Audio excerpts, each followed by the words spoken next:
Di sini Pak, sebelum saya menyampaikan permasalahan, saya sini akan menyampaikan data. Di sini kami ingin menyampaikan bahwa guru yang lulus passing grade di Sumatera Selatan itu berjumlah 1.181. Sedangkan sisa kuota tahun kemarin itu berjumlah 4.000 lebih. Secara logika, 1.181 itu sebenarnya harus bisa tercover karena sisa formasi tahun kemarin banyak. Tetapi 4.000 sisa kuota formasi kemarin itu kebanyakan mapel, PIK, dan BK. Sedangkan di data kami, untuk data PG, BK, dan PIK itu tidak ada. Malah yang melunjak, yang overload, itu PKWU dan bahasa Inggris, Pak. Kenapa PKWU ini bisa overload? Karena kita tahu semua mapel itu bisa mengambil mata pelajaran PKWU. Hanya PKWU yang bisa diambil oleh semua pelajaran. Jadi di lapangan yang mengambil PKWU, penumpukan yang lulus passing grade PKWU itu rata-rata di setiap provinsi sama, Pak. 3 kali lipat dari jumlah sekolah, Pak. Jumlah sekolah negeri di kami itu sekitar 200. Ditambah SMK negeri itu 337. Sedangkan yang lulus PKWU saja 359. Itu yang pertama, Pak. Jadi ada rasa tidak keadilan bagi yang lulus passing grade PKWU. Mereka sekarang sudah berpikir, aduh, saya masuk keranjang nih. Karena bagaimana untuk membaginya? Jadi harapan kami di sini adanya linearitas, Pak, untuk PKWU dikembalikan kepada mapel-mapel sesuai ijazah mereka. Itu harapan kami. Agar bisa semuanya di-SK-kan atau tercover, itu yang pertama. Yang kedua, bahasa Inggris. Bahasa Inggris itu yang lulus passing grade itu banyak, Pak. Sedangkan formasi tahap 1 dan tahap 2 itu tidak lebih dari 10% dari pelamarnya. Jadi mau dikemanakan yang lulusan bahasa Inggris? Dan yang ketiga itu untuk swasta, Pak. PKWU itu apa? Prakarya kewirausahaan. Oh, prakarya. Iya. Ya. Lanjut. Jadi yang ketiga itu swasta. Swasta itu ada kecemasan di setiap daerah karena dia masuk ke kategori 4. Ditambah lagi ada isu-isu observasi di sini. Ketika swasta tidak mendapatkan tempat atau ruang dan selesai nih untuk penempatan yang prioritas 1 di tahap 2. Sedangkan yang BK, yang PIK, yang kosong itu masih observasi. Ada ketidakadilan bagi mereka, Pak. Bayangkan mereka yang belum ada kejelasan, Pak. Mereka harus sudah ada bertentangan dengan sekolah, ada yang sudah dikeluarkan. Sebelum terjadi adanya perubahan, mereka yakin, optimis, mereka akan mendapatkan tempat, akan mendapatkan ruang. Tapi setiap daerah itu permasalahannya sama. Ada yang tidak tercover, Pak. Kami mohon, Pak, masalah ini diberikan solusi. Semuanya di-SK-kan. Prioritas 1 semuanya di-SK-kan. Kami minta untuk semua prioritas 1 tidak ada lagi kejanggalan karena kami takut yang untuk yang prioritas 2 dan 3 itu masuk duluan daripada yang prioritas 1. Baik, Bapak, mohon izin menyampaikan kondisi berdasarkan hasil audiensi kami dengan Dinas Pendidikan dan juga BKD Jawa Barat. Pertama, perihal kuota, Pak.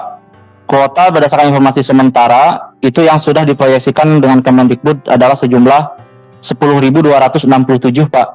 Sedangkan jumlah yang lulus passing grade adalah 10.397, artinya masih kekurangan 130 kuota.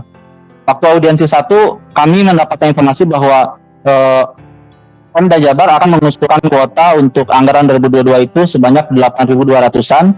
Jika dijumlah dengan sisa kebutuhan di tahun kemarin itu sekitar 13 ribuan, Pak. Tetapi pas kemarin kita audiensi kedua belum fix gitu, dari 10.267 itu nanti akan bertambah atau tidak begitu, Pak.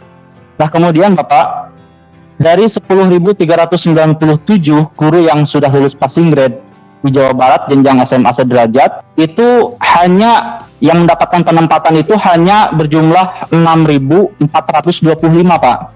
Artinya ada sekitar 3.792 tidak mendapatkan penempatan gitu, Pak. Dan kemudian hal ini diperjelas dengan permasalahan yang hampir sama dengan Sumatera Selatan, yaitu dari jumlah yang lulus passing grade 10 ribuan tadi itu 9.300-annya tertumpuk di 18 mata pelajaran seperti prakarya bahasa Inggris, PAI, PJOK, PPKN dan seterusnya, Pak.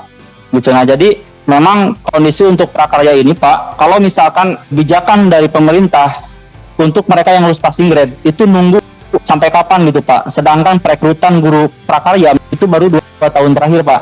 Kalau menunggu pensiun berarti mereka itu harus menunggu rekannya sendiri pensiun, berarti nunggu sekitar 15-20 tahun lagi gitu Pak. Jadi memang kebijakan betul seperti yang disampaikan Pak Sumatera Selatan tadi. Langsung aja ya Pak, saya perwakilan dari Kabupaten Bogor. Di sini saya ingin menyampaikan permasalahan dengan kuota Kabupaten Bogor Pak. Dari yang data saya ketahui, dari yang lulus passing grade 3033, tersedia formasi hanya 721 formasi. Itu data kemarin terakhir ketika hari kemarin kami beraudensi dengan Dinas Pendidikan Kabupaten Bogor. Jadi di sini kami mewakili kawan-kawan dari Kabupaten Bogor minta gitu ya Pak, perhatiannya ini istilahnya ingin dikawal sama Komisi 10 ini untuk Kabupaten Bogor masalah kuota ya untuk passing grade ya Pak ya. Kemudian ada lagi titipan dari kawan-kawan juga, kalau bisa minta ditambahnya itu istilahnya jangan pas yang passing grade juga, kasihan kawan-kawan yang belum passing grade dan yang belum tes juga. Terus satu lagi ini untuk meningkat waktu, kawan saya yang dari Lampung menitipkan aja langsung yang untuk Kabupaten Lampung ini masalah yang sudah lulus tahap 1 dan 2 ini ya belum di SK-kan dari kabupaten baru 2 kabupaten begitu Pak.